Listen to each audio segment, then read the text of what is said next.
Hello, everyone, and welcome to another episode of Justin the Food Entrepreneur Show. I'm Justin Bizzarro. I'm your host. That's Bizzarro. For anyone who's out there, you can find us on Instagram at Justin the Food Entrepreneurs or on Facebook as well at that same location. You can also find this show or anything else we're working on Spotify, iTunes, Podbean, as well as Pandora. Podbean and iTunes have the transcripts from the shows, guys. So I know a lot of people take them and put them in AI like ChatGPT or Gemini to get notes or to see a quick version of the episode or highlights after they've listened to it. The transcripts are there so you can do it. That being said, I appreciate all of you guys. I appreciate all the support for Gorilla Brave, all the support for the podcast. Thank you guys for sharing, listening. Thank you for supporting the entrepreneurs on the show. So with that being said, I have Marty Loya with us from Growing with Sarah, as she said, and I like the way she put it. Everyone knows him as Bodega Loya out of Socorro, Texas. How are you doing today, Marty? I'm doing great. How are you? I'm doing very well. Well, this is your show. So I'm going to let you have the mic and tell us your story from little Marty to big Marty and how Bodega Loya sort of came about. Well, little Marty grew up on the farm, which we are now have named it as Growing with Sarah Farm. We were the typical old McDonald farm. We had all the animals. We had the cows, the sheep, the goats, the pigs, the chickens, you name it. We had it on there. My dad was a cotton farmer, and he also had a dairy where he milked the cows himself with the help of a couple of the workers and sold it to other dairies located in El Paso, Texas. He's a very hardworking person, which I learned quite a bit from. Not so much on the farming side, but just, the ability to work hard. And so I was the country girl. My cousins would come and play with me because they lived, quote unquote, in the city. But it's an experience that a whole lot of kids at this point don't experience anymore. What it's like to live in the farm and what it's like to actually go and pick up eggs from the chickens, no matter where they lay them, because they lay them all over the place. Watching calves being born on the milk cows, watching pigs being born, of little lambs. They're so cute when they're little. I mean, just the whole experience. My cousins showed me how to actually hunt lizards, which I have a story about. A lizard became a pet of mine, and I stored it in a coffee can. Of course, I didn't feed it. I didn't think you had to feed or water the lizard. But my mom walked into the room one day and she said, God, it smells in here. It stinks. Well, the poor lizard didn't make it. Anyway, so those are some of the things that I would experience along the way growing up on the farm. So, I mean, let's talk about the farm now. It's 100 years. I mean, it's obviously changed maybe a little bit, maybe not, but you do a lot of things, I believe, on there. Let's talk about all the animals that are on the farm, as well as all the sort of crops you guys grow, all sort of the knowledge that you have, because I think it's important to truly understand Growing with Sarah or what Bodega Loya is. We have to understand the diversity by which you guys grow or the animals you have, as well as all the organic practices you guys are using, right? Right. So through the years, my dad, of course, was the main farmer on the property. In the early 70s, farming got very difficult for him. So him and my mom actually had to go get jobs outside of the house. And then as I grew up, I inherited the farm, which was no longer, it was still a cotton farm, but not to the extent it was when I was growing up. So my husband and I, at the point where, the farm became ours, we were trying to decide, which way we were going to go with it. We knew that cotton was not going to be the crop we wanted to grow because it requires lots of machinery and it depletes the soil from the nutrients and you need farm workers. So it's a little complicated to do that. So in about 2019, we started working with it, my husband specifically, trying to figure out what we were going to do with it. And we decided that we were going to grow produce. And the reason we decided to do that is that we had already fruit trees. We had peach trees, apricot trees, and we had fig. And we learned that we were able to sell those to people just by posting the availability through Facebook. People would come and they would come and bring their bags or whatever, and we would just sell it to them out of the kitchen of the house. When COVID hit, my husband continued doing that, but now he put himself outside and people would roll down the window long or wide enough to give him the money. And so he started selling the fruits as well too. So we knew there was a market for this. We knew that people were wanting fresh fruits and vegetables.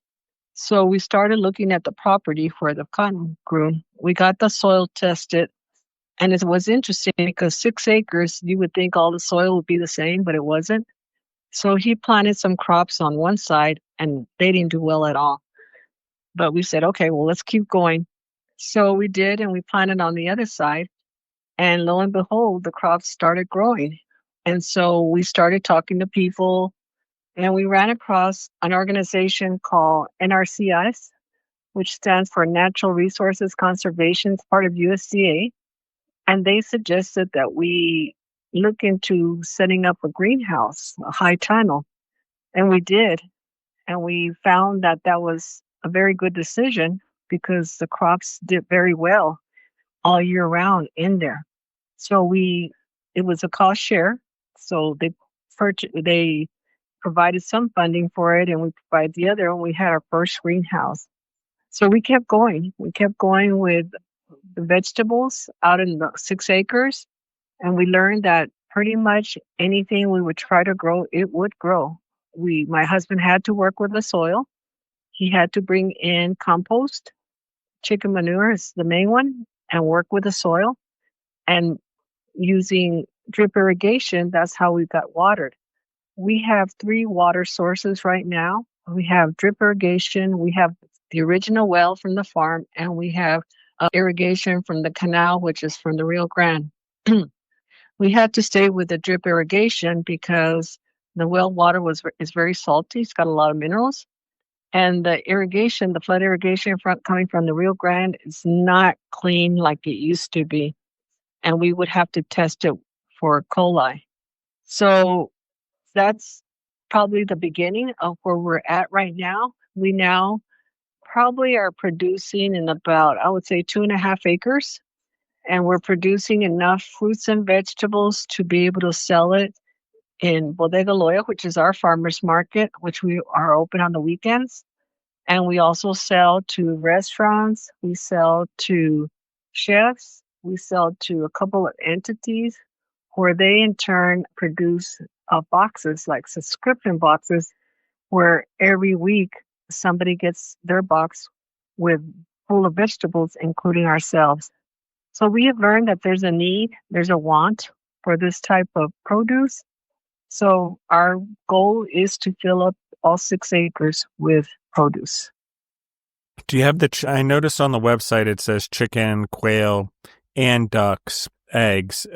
Do you have all of those running around the farm as well? And how does that, I mean, because you have the indoor, you're basically doing a lot of it in grow house. You have a lot more acres you can use potentially. But let's talk about the animals on the farm real quick specifically. Is there supporting animals on the farm? If you're using chicken manure, it's obviously good for the soil, but in the volumes you might have to bring it in. We don't have any animals on the farm now. We source all our eggs from different local farmers, and we bring in the chicken manure, the compost, from another farm as well too. You know, taking care of animals like we used to do when I was little is very difficult now, and it's very expensive now as well too. So we decided we were thinking of getting chickens, but then your focus changes and you try to do too much. So we decided that there was enough farmers within the area that we could source the eggs from. We didn't know we were going to do duck and quail and goose and all of that either. They just kind of have come to us and ask us if we'll sell them. We say, sure, we do. I love this because I think it's very important. I think one, the all humans should try a variety of eggs, a variety of plants, a variety of animals, a variety of milk, all those things, goat, sheep, etc. So I like that this is coming to you. Even emu ostrich, I know, is in Texas for sure. I'm sure that people are growing those or have those eggs there. I'm not sure how that totally works though with the eggs. But talk to me about why the farmers market. What does that look like now? How did you guys build that? Because at first you were just growing this stuff and selling it off the side of the road, but now you're doing more with it. Talk to me about what this looks like now. So the farm, my husband at a very young age learned how to work with Adobe and how to do restoration of buildings with Adobe. So all the buildings located in the farm, including where the dairy was and the house, they're all Adobe, made out of Adobe. So he restored all the buildings. Where we have the farmers market is actually where they used to work on the tractors, and we retrofitted it with a glass garage door, which has a passage door. So in there is where Bodega Loya operates. We have a refrigerator in there. We have shelving in there. We have a cart in the middle where we set up with baskets and buckets and all our produce. And right next to it, it was the original tool shed where all the equipment, all the tools were stored when they worked on the tractors. And again, my husband retrofitted that and made it a walk-in refrigerator. So it's very convenient that we have everything stored right next to Bodega. So when you come to the property, you get to see where Bodega Loya is located in the refrigerator. The other buildings now, we rent out space. We have 3 little shops. One is a jewelry shop, one is a housewares, and the other one is a little boutique. The original farmhouse where I live is now a coffee shop, and we have over 20 artists, which they display their local art, which we sell we sell it for them as well too. So behind the bodega, right, Jason, is Growing with Sarah Farm. We now have 3 greenhouses. One is a small one where we grow flowers, because we also have someone on our staff who knows how to make teas by drying the flowers and the herbs and making different combinations. And we sell the teas in the bodega dry. And then people can also taste them inside the coffee shop, cold or hot. This is amazing. So talk to me, where did the name come from, Growing with Sarah? So Growing with Sarah was a little baby that we lost at 3 months. And ironically, I was going to name the farm something else, and that name was already taken. So Growing with Sarah Farm was our second choice, and it became our first choice. And I thought, man, what a sign that she keeps growing with us, and she pushes us pretty hard. Sorry about the loss. This is anchored now. You have motivation, you have inspiration in the loss, which is now the growth of the farm. I mean, it's just incredible. Talk to me a little bit about how you guys, your husband and you've taken on a lot. It all started with a USDA, or I'll even started before that. It started with an itch to plant some crops. God pushing, I would say, probably in some ways, the Holy Spirit. And then you plan on the greenhouse. But talk to me about how the partnership here, growth, how all this sort of has happened as you've taken over the farm, and you've created something greater potentially, and there's no loss there. Now it creates jobs, and it creates crops, and it creates health, and it creates memories. So talk to me about the journey, though, what it was like to build a business, what it's been like to do that as a family. Well, it's interesting because both my husband and myself, we come from farming background.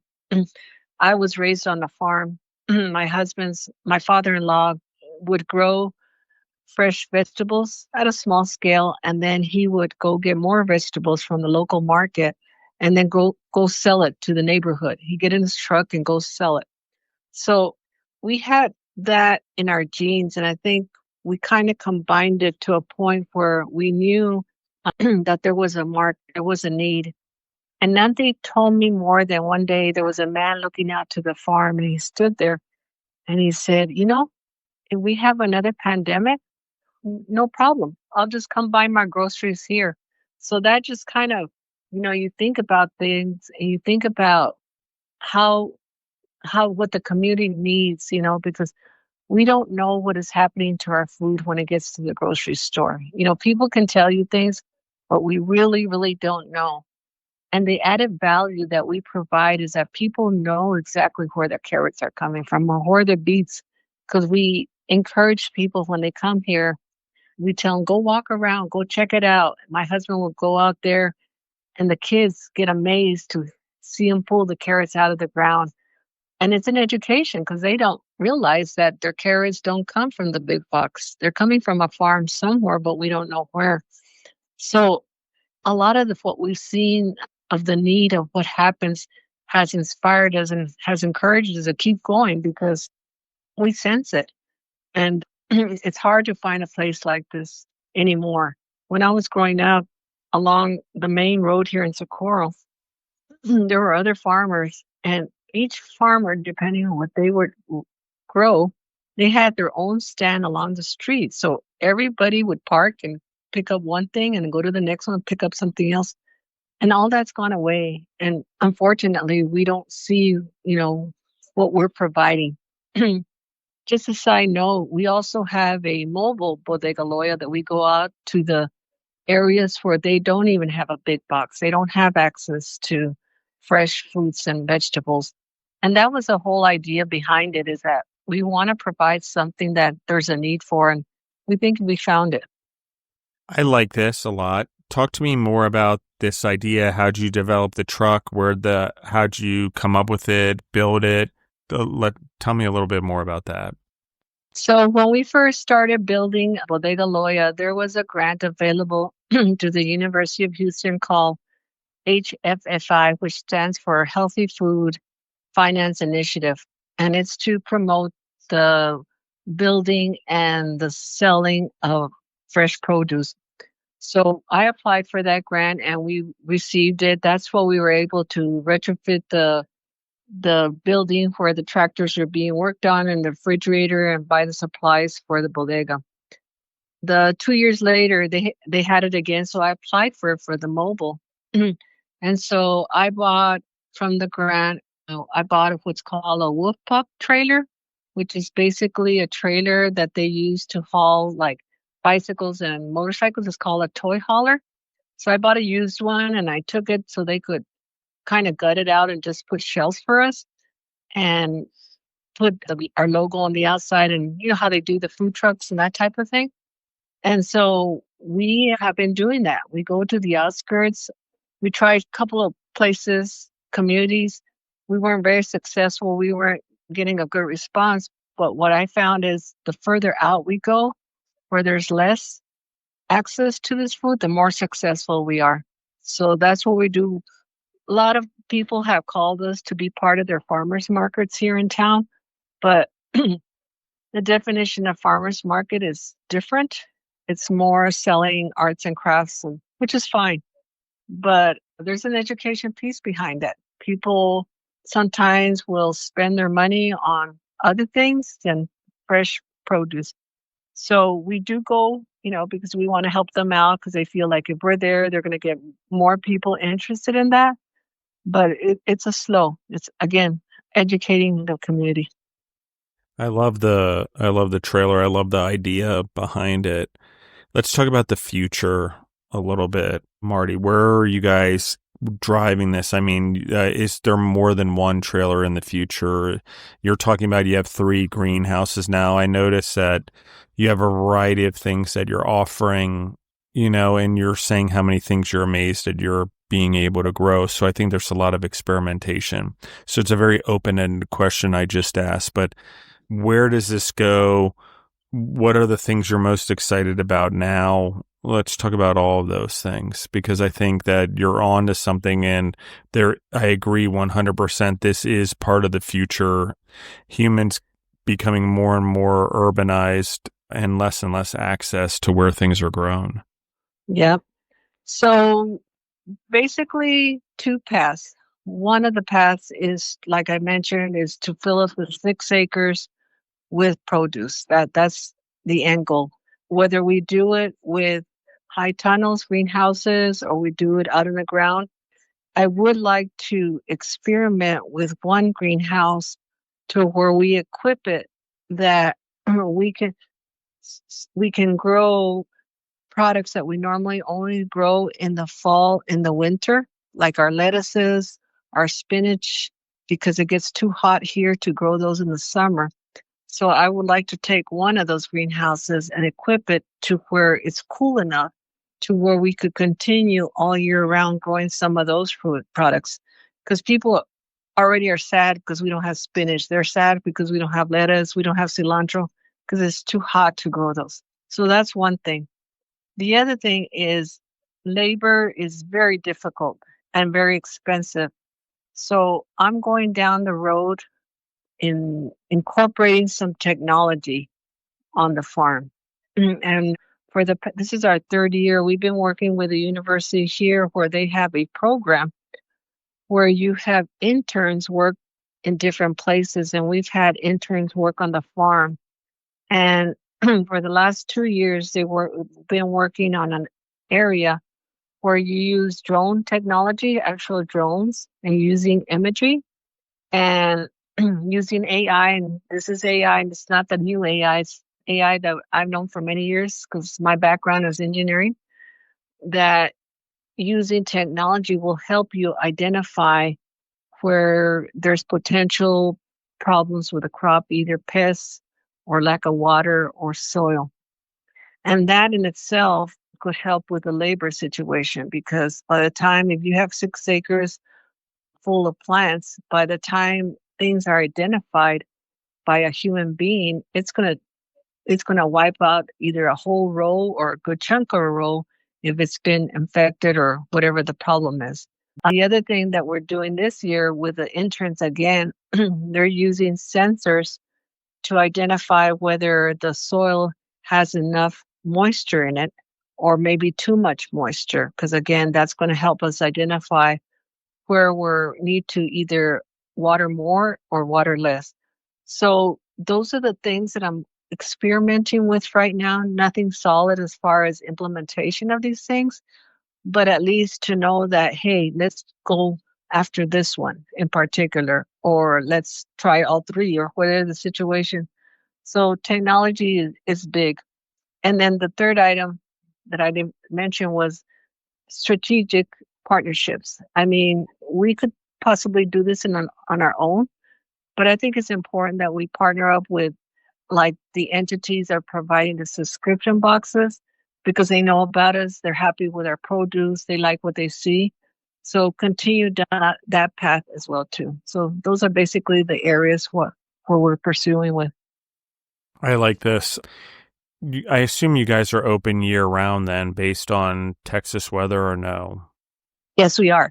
So we're seasonal. Whatever grows in the winter and the fall, that's what we produce. And whatever grows in the summer and spring, that's what we produce. So yes. And it's another education. It's hard to explain to people why we don't have watermelons in January. Well, watermelons aren't going to grow here in January. Yeah, that is true. So yeah. Okay, I like this a lot. What do you enjoy most doing in the business, you personally? I think so. I'm still working full time at another job, and the weekends I'm here at the bodega, and I enjoy working that, talking to people, showing them around, giving the tour. You know, we've had people, friends, relatives that we hadn't seen in years come by, and they're amazed at what we're doing. And you know, it's just a satisfaction. The kids, my husband does, is part of summer camp for the kids. He shows them about the fruits and vegetables and how they grow and the pollinators. And this year he's even added making adobe bricks. And they're real excited about playing in the mud. So, you know, just seeing the smiles of people and the gratitude and, you know, the welcoming that we can provide them. I like the summer camp. I think that's amazing. I grew up on a farm too. My mom used to do summer camp, or the local summer camp used to come there to do activities on our farm as well. I think that's pretty amazing. And I Yeah, think it's important for kids to have the interaction with animals and plants and how we grow things, and that we're not the only things on this planet. So, yeah. yeah. And to be grounded, right? Yeah. We got to be grounded. I Yeah. looked at a statistic the other day. I can't remember the exact number, but I was astonished by how many households don't have a single pet, not even a fish, and or a lizard or a hamster in the United States. And it's very high actually. Most families don't have pets, so they don't even have the interaction with animals. So I mean, that's something I think we're missing for sure, is that we're not alone, and that there's many, many, many animals or plants or ways things are done. And we don't just get to see them at the grocery store, the aftermath. Exactly. Yep. And we tell people even though to come down, even if we're not open for business, just walk around the farm, get some fresh air, just sit and enjoy the fig tree and, do some reading out there, whatever you want to do. So we encourage people to do that because we think it's important. Because I mean, I grew up on the farm and we built a house next to it, so I have moved feet, not miles, just feet. Is there anything you want to share that maybe we didn't cover or I didn't ask you during the show so far? I don't think so. I mean, I think we pretty much have covered anything. Maybe the other thing that we provide also, Uh-huh. we provide or we have the ability to accept the food stamp card, the SNAP card for people that are less fortunate and, have to use that to buy their groceries. But in addition to that, we're part of another program that anybody that uses their SNAP card, they get 50% off their fruits and vegetables, which is pretty outstanding, especially where prices are right now. And this is all the time. It's not a special, it's just that we're part of that program. And there's only two entities in town that accept it. This us and another one. Yeah, I think that's amazing actually, and that you got it for fresh produce and stuff. That's pretty cool. This is going to be my last questions. Let's talk about employees. This farm's been in your family a long time. You guys have brought a lot of people, created a lot of jobs, or allowed others to create jobs. Let's talk about what that looks like: morale, ethics, values, how you inspire everyone, how you create a good environment on the farm from with the employees, hiring them, etc. Yeah. And, we try to help the employees as much as possible because, like we have single moms, for example, we have college kids. One of the workers in the farm got laid off from his job and never worked on the farm before, but he's learned and he's doing a great job. So it's a variety. I mean, we don't have highly educational people. They're good people, they're smart people. They don't have degrees, but they're very hard workers and they enjoy it. I mean, they enjoy going out to the farm and harvesting and being able to do the same thing and how they're learning from my husband how to grow things and it's a very friendly, happy environment. I just did a presentation to a group here on Wednesday and I named the presentation The Little Farm That Could. Just like the train that could, we're the little farm that could. We didn't know whether we could do it. We kept saying, I think we can, but we've been able to and we're going to keep working at it. I love this. As a team, you and your husband, superpowers, what are the things that you think you do the best and what are the things that he does the best that make this so successful, the business? I think your partnership is part of it, your belief in one another, but I want to hear it from you. So his focus is all the farming and any kind of construction required. My focus is the back end, all the accounting, partnerships, meetings, employees, staff.